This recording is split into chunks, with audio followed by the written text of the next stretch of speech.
from California to Boston, the Boston Red Sox are able to snag third baseman Pablo Sandoval from the San Francisco Giants, my San Francisco Giants, and also shortstop slash third baseman Hanley Ramirez from the Los Angeles Dodgers. What's going on, everybody? My name is Justin Godsey for Justin Godsey TV.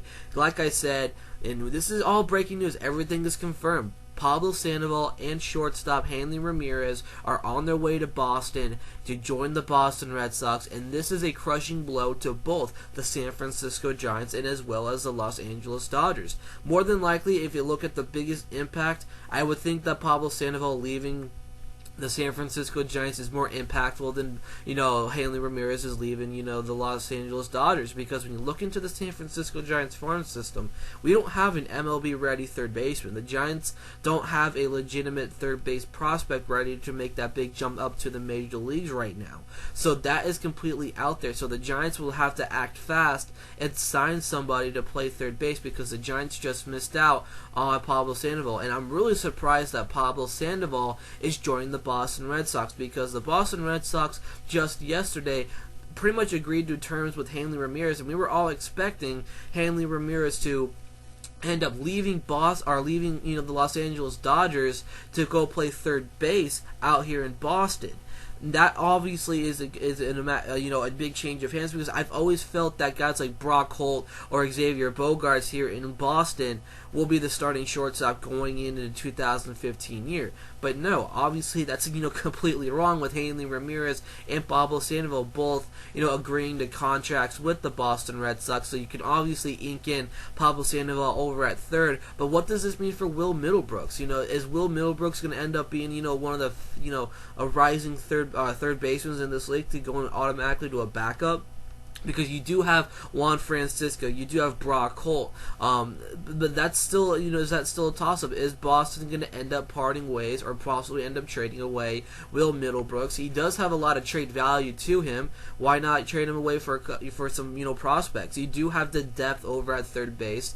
You can believe in Juan Francisco to be that that backup on those days where Pablo Sandoval really does not play. He doesn't usually play on Sundays, so that could be a possibility. Juan Francisco could be your alternate, or you can put in Brock Holt.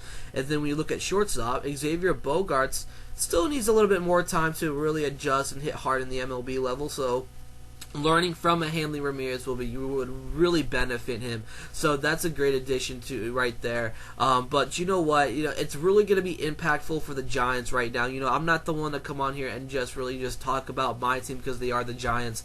I'm not biased 100%. I'm just being logic here, and I think that the Dodgers are they can work around not having Hanley Ramirez in their roster. They're still probably they're in the top 5 best teams in baseball due to the signing. Due to the loss of Hanley Ramirez, but the Los Angeles Dodgers have done a great job over the past couple of years adding depth. The San Francisco Giants have not. The Giants are not a team to go out there and really make a big impact on the free agent market, because they just signed some of the most silly players. They signed Marco Scutaro after his insane, playoff run a couple of years ago when they defeated the Tigers in the World Series. They signed him to a 2-year contract extension, and he only played 12, 11 games last year, and nothing was going, for him. So the Giants are not that team to really make a big splash, but due to the fact that we do not have an MLB-ready third baseman, the only third baseman that we have is Joaquin Arias, and he's been a career backup, so that's not really going to benefit us a whole lot. So I heard there's been rumors that we're going to be going after the Cuban third baseman, Tomas, I think is what his name is. If I'm wrong, make sure you guys correct me down below. We can go into the Dominican market. We can go into the international market. That is something that I am really looking forward to seeing.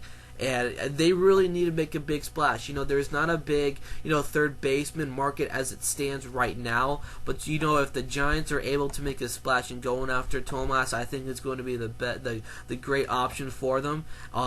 They just need to find someone to clear that spot, because the Giants, like I said, obviously just do not have an MLB-ready third baseman, unless we want to going with guys like Chris Dominguez, who still needs a little bit more time down at AAA or AA, whatever whatever level he was at last year. We just will not put Joaquin Arias in as a starter as of yet. I still think that there are better options at a starting third baseman than a Joaquin Arias right now. He's a great option to have at backup, but for right now, Joaquin Arias is not going to be your everyday starter for a 162-game season. So let me hear your guys' opinion about this. The Boston Red Sox are just taking the MLB by storm for the past 42 hours. Yesterday they agreed to terms with Hanley Ramirez. Today they just agreed to terms with Pablo Sandoval. This team is going to have a deep playoff run next year. I promise you. And do you guys also think that with the additions of Hanley Ramirez and Pablo Sandoval that the Boston Red Sox will finally just give up on their pursuit for Jon Lester, because they will not be dishing out another $100 million contract? So just let me hear your guys' opinion about this. My name is Justin Godsey for Justin Godsey TV. I'll catch